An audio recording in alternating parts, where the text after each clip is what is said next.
Hello welcome times now नव भारत देख रहे हैं आप। फिट इंडिया का सुपर हिट बुलेटिन आज जुहू बीच से हम आपके लिए लेकर आए हैं। मैं हूं आपके साथ श्वेता भट्टाचार्य। नमस्कार, बहुत स्वागत है आपका टाइम्स नाउ नव भारत में। फिट इंडिया का सुपर हिट बुलेटिन आपके साथ मैं हूं दीपिका यादव। तो फिट इंडिया का सुपर हिट बुलेटिन जिसमें हम तमाम खबरें आपको दिखाते हैं। मुंबई महाराष्ट्र की खबरें नहीं होती है, आपके गांव कस्बे की भी खबर होती है, देश दुनिया की तमाम खबर। इसीलिए 1 घंटे के लिए हमारे साथ बने रहिए। लेकिन 1 ही घंटा क्यों दीपिका, 2 घंटे ना? बिल्कुल 2 घंटे, यानी कि फ्रेश एंड फास्ट भी हम आपको यहीं से दिखाएंगे मुंबई से। लेकिन खबरें देश दुनिया हर एक कोने कोने से आपके लिए लेकर आए हैं। तो अगले 1 घंटे नहीं बल्कि 2 घंटे बने रहिए और देखते रहिए टाइम्स नाउ नव भारत।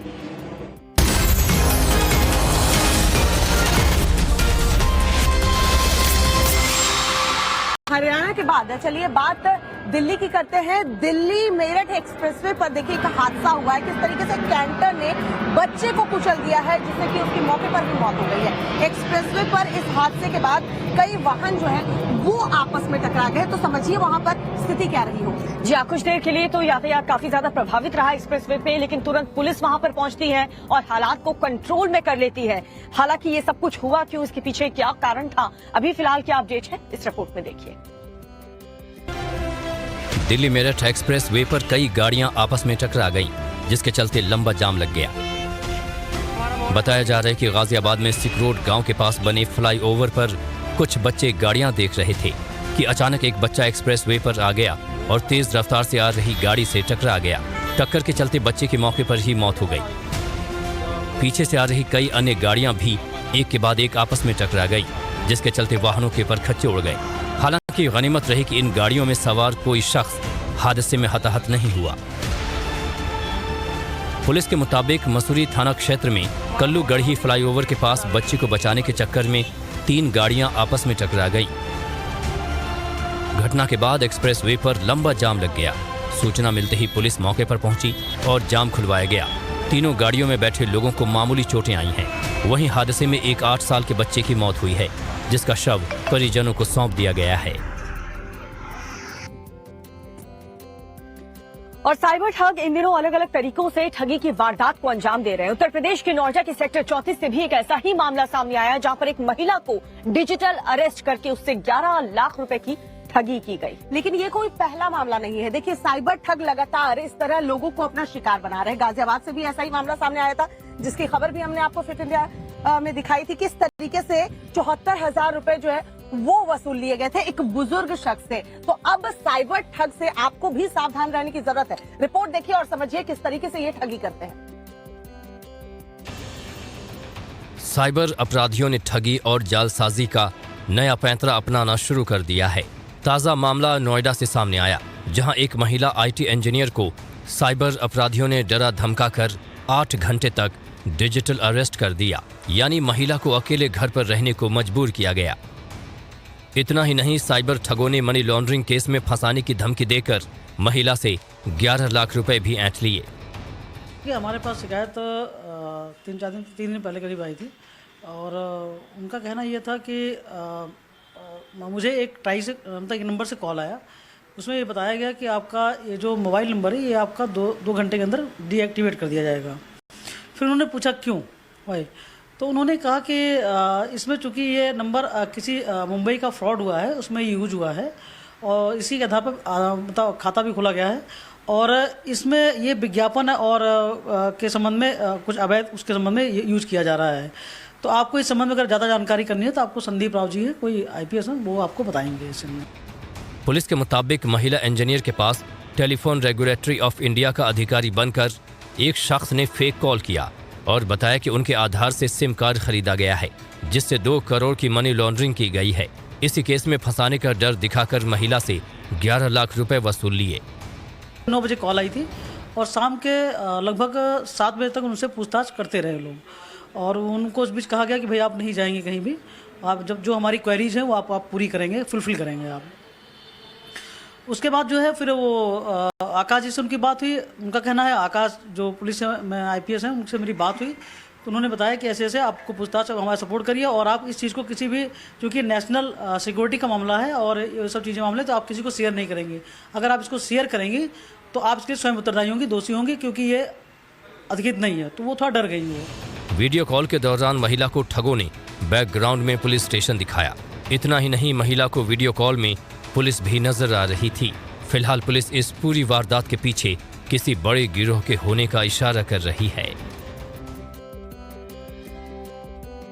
आपने अक्सर फिल्मों में या सीरियल्स में देखा होगा कि किस तरीके से पकड़वा विवाह जो है वो करवाया जाता था। ये बहुत पहले की बात रहती थी कि किस तरीके से गांव देहात में पकड़वा विवाह, क्योंकि दीपिका हमने देखा था कि किस तरीके से बंदूक के दम पे फिल्मी स्टाइल में आते थे, लड़के को अगवा करके ले जाते थे और शादी करवा दी जाती थी। ऐसा मामला देखिए बिहार से सामने आया है और इस 2023 में हम सोचे कि ऐसा मामला कहीं से सामने आ सकता है। वाकई में वैशाली में बंदूक के दम पर एक लड़के को उठा लिया गया और किस तरीके से पकड़वा विवाह कराया गया, यहाँ से ये तस्वीरें सामने आई हैं। और जैसे ही गांव वालों को इस बारे में पता चला कि एक टीचर गायब हो चुका है तो गांव वालों का गुस्सा फूट पड़ा और उसके बाद जमकर के बवाल किया गया। इस पूरे मामले पर पुलिस क्या कहती हुई नजर आई वो देखिए।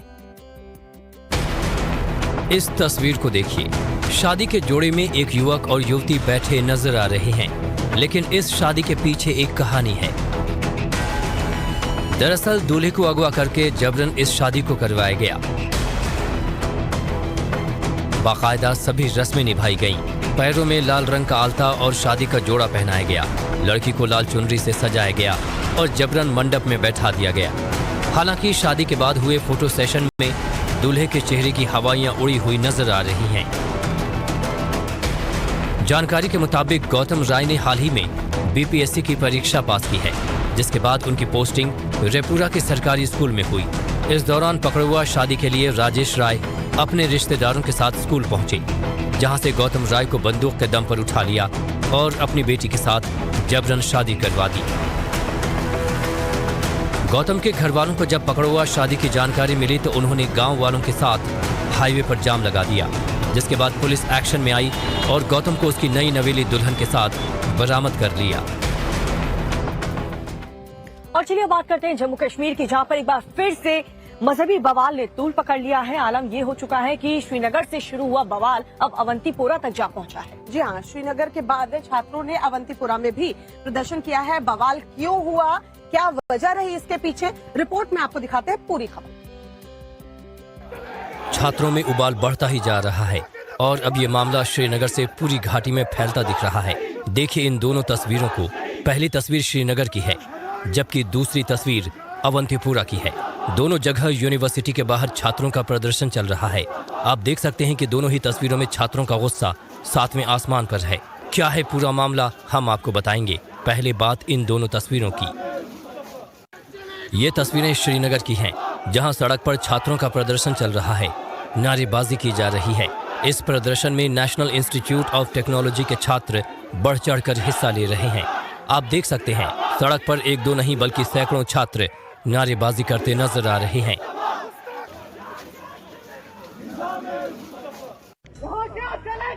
चलिए अब दूसरी तस्वीर के बारे में बात करते हैं। ये तस्वीरें अवंतीपोरा यूनिवर्सिटी की हैं। यहाँ भी कश्मीर यूनिवर्सिटी की तरह ही छात्र प्रदर्शन कर रहे हैं, जोर जोर से नारेबाजी कर रहे हैं। इस दौरान यूनिवर्सिटी परिसर में आप देख सकते हैं कैसे छात्रों का जमावड़ा लगा हुआ है। अब सवाल है कि भला छात्र इतने नाराज क्यों हैं? तो बता दें कि इस बवाल की शुरुआत कश्मीर यूनिवर्सिटी से हुई है, जहां एनआईटी के एक स्टूडेंट ने अपने सोशल मीडिया अकाउंट पर एक वीडियो पोस्ट किया था। आरोप है कि स्टूडेंट ने अपने पोस्ट के जरिए मजहबी भावना को भड़काने का काम किया था, जिसके बाद बवाल इतना बढ़ गया कि एनआईटी श्रीनगर के स्टूडेंट्स को प्रशासन ने फौरन हॉस्टल खाली करने का निर्देश दिया है। कॉलेज प्रशासन ने सेमेस्टर एग्जाम के बीच विंटर वेकेशन की भी घोषणा कर दी है। तो जुहू बीच पर टहलते टहलते हमने थोड़ा सा सोचा कि आराम कर ले, तो हम भी बैठ गए। लेकिन हम तो बैठे आराम करने के लिए, उधर पंजाब में बात करें तो किसान जो है गन्ने के भाव को बढ़ाने की मांग को लेकर धरने पर बैठ गए। जी हाँ, यहाँ जालंधर पठानकोट नेशनल हाईवे पर किसान संगठनों ने आवाजाही ठप कर दी है, जिस तरीके से वो धरने पर बैठे हैं। क्यों दीपिका? बिल्कुल, और किसानों ने जिस तरीके से यहाँ पर कहना है कि पंजाब सरकार ने जो मामूली इजाफा इसकी कीमत में किया है वो किसानों के साथ एक भद्दा मजाक है। हालांकि किसान ये भी कह रहे हैं कि जब तक उनकी मांगे पूरी नहीं होती वो धरना प्रदर्शन यूं ही जारी रखेंगे।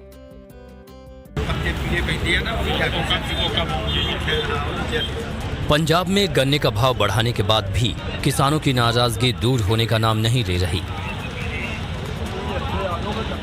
होशियारपुर के मुकेरिया में किसानों ने जालंधर पठानकोट नेशनल हाईवे पर जाम लगा दिया। कई किलोमीटर तक वाहनों की लंबी कतारें देखने को मिली। किसान गन्ने से लदी ट्रैक्टर ट्रॉलियां लेकर पहुंचे थे, जिसके बाद जालंधर पठानकोट नेशनल हाईवे पर आवाजाही ठप हो गई। किसानों ने कहा कि पंजाब के मुख्यमंत्री के साथ 24 नवंबर को बैठक हुई थी, जिसके बाद किसानों ने रेलवे ट्रैक और हाईवे से धरना हटा लिया था। लेकिन मुख्यमंत्री ने शगुन के नाम पर सिर्फ 11 रुपए की बढ़ोतरी की है, जो कि किसानों के साथ मजाक है।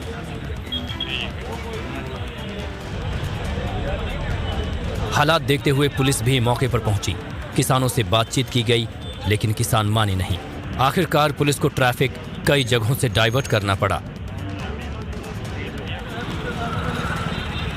किसान गन्ना मिलों को चलाने और गन्ने का भाव बढ़ाने की मांग पर अड़े हैं।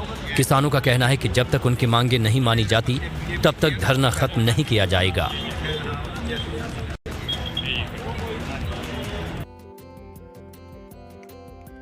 और चलिए बात करते हैं दुबई में आयोजित COP28 की, जिसमें शामिल होकर के पीएम मोदी ने एक बार फिर से जाहिर कर दिया कि सच में भारत विश्व गुरु बनने की तैयारी में। बिल्कुल, दुबई में जलवायु परिवर्तन को लेकर वैश्विक समारोह हुआ और इसमें प्रधानमंत्री नरेंद्र मोदी ने भारत की तरफ से जो बातें कही, एक तरीके से कह सकते हैं कि विकसित देशों को आईना दिखाया है। क्या कुछ कहा प्रधानमंत्री ने, दिखाते हैं इस रिपोर्ट के जरिए।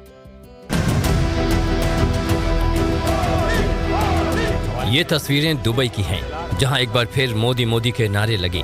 पूरी दुबई पीएम मोदी के लिए लगे नारों से गूंज उठी।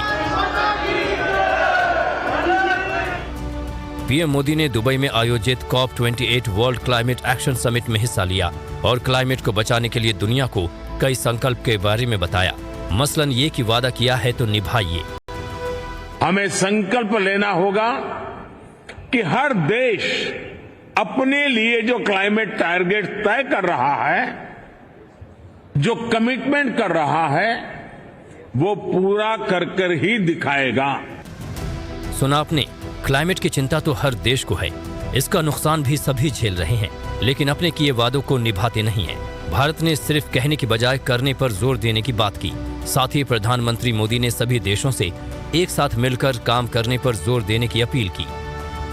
हमें संकल्प लेना होगा कि हम मिलकर काम करेंगे, एक दूसरे का सहयोग करेंगे, साथ देंगे। हमें ग्लोबल कार्बन बजट में सभी विकासशील देशों को उचित शेयर देना होगा। अपने संबोधन में पीएम मोदी ने क्लाइमेट के प्रति भारत की जिम्मेदारी और यहां हो रहे काम के बारे में भी जानकारी दी। साथ ही ये भी बता दिया कि भारत न सिर्फ प्रकृति की पूजा करता है, बल्कि उसकी चिंता भी करता है। 2028 में COP33 समिट को भारत में होस्ट करने का प्रस्ताव भी रखता हूं। COP28 के वैश्विक मंच पर पीएम मोदी ने बताया कि भारत का लक्ष्य 2030 तक कार्बन उत्सर्जन को 45% तक घटाना है और इसके लिए भारत ने ग्लोबल बायोफ्यूल अलायंस बनाया है। साथ ही प्रधानमंत्री ने COP33 को भारत में होस्ट करने की मंशा भी जाहिर की। 17% आबादी होने के बावजूद ग्लोबल कार्बन एमिशंस में हमारी हिस्सेदारी ओनली 4% से भी कम है। पीएम मोदी ने क्लाइमेट फाइनेंस फंड को मिलियन से बढ़ाकर $1 ट्रिलियन तक करने का सुझाव दिया। बता दें कि COP28 संयुक्त राष्ट्र की जलवायु के मुद्दे पर होने वाली 28वीं बैठक है और ये तीसरा मौका है जब पीएम मोदी ने जलवायु परिवर्तन शिखर सम्मेलन में हिस्सा लिया। और प्रधानमंत्री नरेंद्र मोदी, दीपिका, कहीं जाएं और चर्चा उनकी ना हो या कोई ऐसी तस्वीर उनकी वायरल ना हो, ऐसा कैसे हो सकता है? बिल्कुल। अब देखिए, COP28 सम्मेलन में पीएम मोदी जो है, उनकी एक तस्वीर खींची गई है जो बहुत तेजी से सोशल मीडिया पर वायरल हो रही है। ये तस्वीर किसके साथ है? प्रधानमंत्री नरेंद्र मोदी दरअसल इटली की पीएम जॉर्जिया मेलोनी के साथ हैं। और क्यों ये तस्वीर खास बन गई, दीपिका, जरा ये बिल्कुल आपको बताते हैं। जो इटली के प्रधानमंत्री मेलोनी है, उन्होंने पीएम मोदी के साथ सेल्फी क्लिक की और इस सेल्फी के क्लिक करने के बाद जो उन्होंने सोशल मीडिया पर पोस्ट किया, जिस हैशटैग के साथ उन्होंने पोस्ट किया है, उसकी चर्चा खूब हो रही है। आपको भी दिखाते हैं। संयुक्त अरब अमीरात में वर्ल्ड क्लाइमेट एक्शन समिट यानी COP28 का आयोजन हो रहा है। इस समिट में हिस्सा लेने के लिए दुनिया भर के कई बड़े नेता दुबई में मौजूद हैं। पीएम मोदी भी इस समिट में शिरकत कर रहे हैं। दुनिया के दिग्गज नेताओं से पीएम मोदी की मुलाकात की तस्वीरें सामने आई हैं। इस बीच एक तस्वीर सोशल मीडिया पर वायरल हो रही है। ये तस्वीर है पीएम मोदी और इटली की पीएम जॉर्जिया मेलोनी की। ये सेल्फी इटली की पीएम मेलोनी ने COP28 समिट के दौरान क्लिक की थी। इस तस्वीर में दोनों नेता मुस्कुराते नजर आ रहे हैं। मेलोनी ने इस तस्वीर को अपने सोशल मीडिया अकाउंट पर शेयर किया है और लिखा COP28 में अच्छे दोस्त मेलोडी। बता दें कि इस दौरान पीएम मोदी ने #मेलोडी का भी इस्तेमाल किया है। आपको बता दें कि पीएम मोदी जलवायु शिखर सम्मेलन में शामिल होने के लिए एक दिन की यात्रा पर UAE पहुंचे थे। इस दौरान उन्होंने तमाम राष्ट्राध्यक्षों के साथ जलवायु मुद्दे पर चर्चा की। चलिए आपको बताते हैं कि आखिर COP है क्या। COP यानी कॉन्फ्रेंस ऑफ द पार्टीज से मतलब उन देशों से है जिन्होंने साल 1992 में संयुक्त राष्ट्र के जलवायु समझौते पर हस्ताक्षर किए थे। ये COP की 28वीं बैठक है। इस वजह से इसे COP28 कहा जा रहा है। आपको बता दें कि इससे पहले दिल्ली में हुई G20 बैठक के दौरान पीएम मोदी और इटली के पीएम मेलोनी की मुलाकात हुई थी।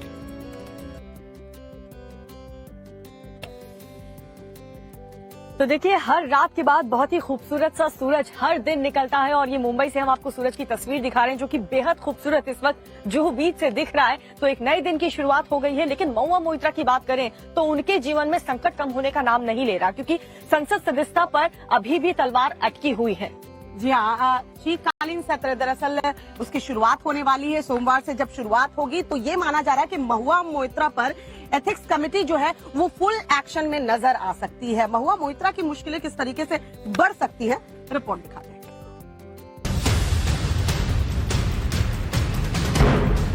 सवाल है कि क्या होगा टीएमसी सांसद महुआ मोइत्रा का। रहेगी या जाएगी महुआ मोइत्रा की संसद सदस्यता। सवाल पूछने के बदले पैसे लेने के आरोप के मामले में एथिक्स कमेटी तृणमूल कांग्रेस की सांसद महुआ मोइत्रा के निष्कासन की सिफारिश करने वाली रिपोर्ट 4 दिसंबर यानी सोमवार को लोकसभा में पेश करेगी। दरअसल बीजेपी सांसद विनोद कुमार सोनकर की अध्यक्षता वाली एथिक्स कमेटी ने मोइत्रा को निष्कासित करने की सिफारिश की थी। समिति के 6 सदस्यों ने निष्कासित करने वाली रिपोर्ट का समर्थन किया था, तो वहीं 4 ने इसका विरोध किया था। इस रिपोर्ट को 10 नवंबर को लोकसभा स्पीकर ओम बिरला को भेजा गया था। अब उसे लोकसभा में पेश करने की तैयारी है। इससे पहले कमेटी के सामने जवाब देने के लिए मोइत्रा भी पेश हुई थी, लेकिन उन्होंने और समिति में शामिल विपक्षी सांसदों ने आरोप लगाया था कि महुआ मोइत्रा से निजी सवाल पूछे गए, जबकि विनोद कुमार सोनकर ने तमाम आरोपों को खारिज कर दिया था। अब सवाल है कि क्या है विवाद, तो जान लीजिए कि महुआ मोइत्रा पर संसद में सवाल पूछने के लिए पैसे लेने का आरोप लगा है। बीजेपी सांसद निशिकांत दुबे ने दावा किया था कि अडानी ग्रुप से जुड़े मामले में महुआ मोइत्रा ने संसद में सवाल करने के लिए कारोबारी दर्शन हीरानंदानी से पैसे और महंगे गिफ्ट लिए। निशिकांत दुबे ने इसको लेकर लोकसभा स्पीकर ओम बिरला से शिकायत कर कार्रवाई की मांग की थी, जिसके बाद लोकसभा स्पीकर बिरला ने पूरे मामले को एथिक्स कमेटी को सौंप दिया। मामला तूल पकड़ने पर दर्शन हीरानंदानी ने साइन किया हुआ एफिडेविट कोर्ट में पेश किया, जिसमें उन्होंने स्वीकार किया कि वो मोइत्रा को पैसे और गिफ्ट दिए हैं। तो वहीं महुआ मोइत्रा ने भी गिफ्ट लेने की बात तो मानी, लेकिन बाकी आरोपों को खारिज कर दिया। बता दें कि सोमवार से ही संसद का शीतकालीन सत्र शुरू हो रहा है, जो 22 दिसंबर को समाप्त होगा और उसके लिए आज सर्वदलीय बैठक भी बुलाई गई है।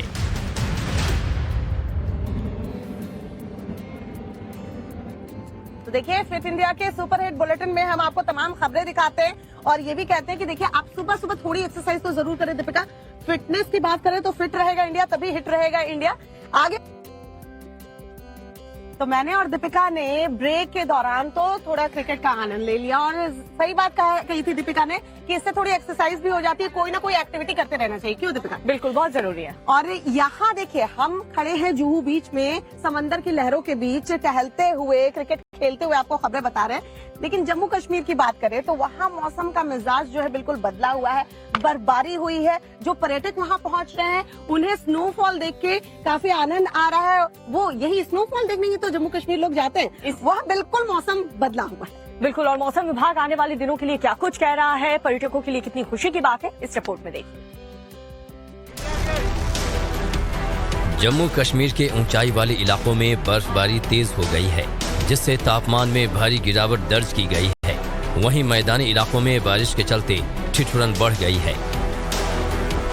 लगातार हो रही बर्फबारी के चलते श्रीनगर लेह राजमार्ग को बंद कर दिया गया है, जिससे आम लोगों को भारी मुश्किलों का सामना करना पड़ रहा है। पहाड़ों पर बर्फ की मोटी चादर बिछ जाने से हर तरफ सफेद नजारा देखने को मिल रहा है। वहीं बीआरओ की टीमें मशीनों से बर्फ हटाने के काम में जुट गई हैं। सोनमर्ग में जहां करीब 3 इंच बर्फबारी हुई है, तो वहीं जोजिला दर्रे में 3 से 4 इंच तक बर्फ गिरी है, जिससे पूरा इलाका सफेद चादर से ढक गया। मौसम विभाग के मुताबिक अगले कुछ दिनों तक इसी तरह बर्फबारी जारी रह सकती है। बर्फ हटाने का काम पूरा होने के बाद अगर मौसम सही रहता है, तभी यातायात फिर से शुरू करने के संबंध में फैसला लिया जाएगा। वहीं कारगिल पुलिस ने यात्रियों और वाहन चालकों से इन परिस्थितियों के दौरान ट्रैफिक एडवाइजरी का पालन करने की अपील की है। श्रीनगर सहित घाटी के ज्यादातर हिस्सों में हल्की बूंदाबांदी भी हुई है। कश्मीर घाटी के शोपियां जिले को राजौरी और पुंछ के जुड़वां जिलों से जोड़ने वाली मुगल रोड ताज़ा बर्फबारी के चलते बंद कर दी गई है। लोगों से अपील की गई है कि इस मार्ग पर आवाजाही न करें। कुपवाड़ा से तंगधार जाने वाला केरन मार्ग भी बर्फबारी के चलते बंद है। उधर Jammu Kashmir disaster management authority ने कुपवाड़ा में अगले 24 घंटों में एवलांच की चेतावनी भी जारी की है। और आगे हम आपको दिखाएंगे तेज रफ्तार में खबरें झटपट। जी हाँ, 2 मिनट में देश दुनिया की तमाम खबरें होंगी, लेकिन फिलहाल यहाँ पर एक छोटे से ब्रेक के लिए रुक रहे हैं। आप कहीं मत जाइएगा, देखते रहिए टाइम्स नाउ, नव भारत जुहू बीच से हम तमाम खबरें आपको बताते रहेंगे।